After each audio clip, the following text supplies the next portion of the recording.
हाली राजाई में आई बढ़ता देहिया के पी रहो राजा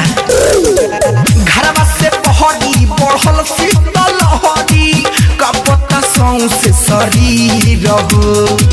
जनी सारा माई राउर हई हम लुगाई राजा बनी न तना कठोर ए राजा तनी आई ना भितरिया बड़ी चढ़ लागता बहरिया ए राजा तनी आई ना भितरिया सट के सुताई ना पजरिया ए राजा तनी आई ना भितरिया आओ ना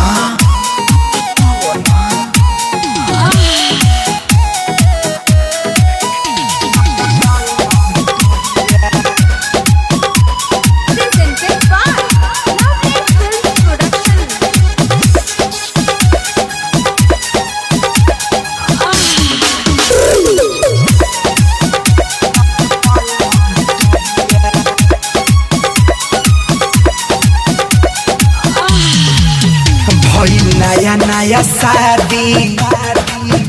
ए जी दुखी ऐसे ना दी हमरा सोरह सिंगार के सैया शोभा तो बढ़ा दी ए राजा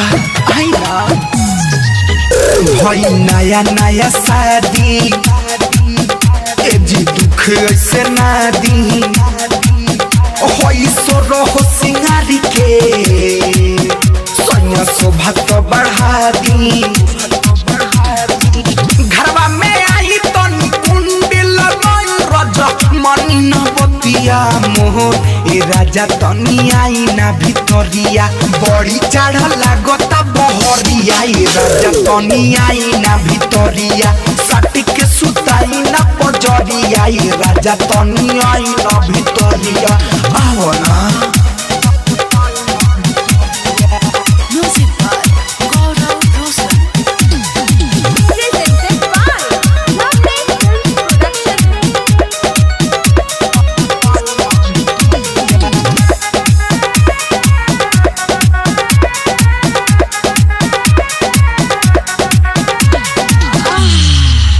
रौआ काहे ना बुझाला हमर देह कठुआला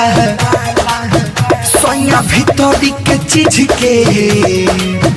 कोई मार दी पाला ए राजा रौआ काहे ना बुझाला हमर देह कठुआला सैया भीतरी के चीज के कोई मार दी पाला शिवा परे मिसैया संग ही पुतक दिया होई पलंगिए पभोर ए राजा तनी आई ना भितरिया बड़ी जाड़ लागता बहरिया ए राजा तनी आई ना भितरिया सट के सुताई ना पजरिया ए राजा तनी आई ना भितरिया आई ना।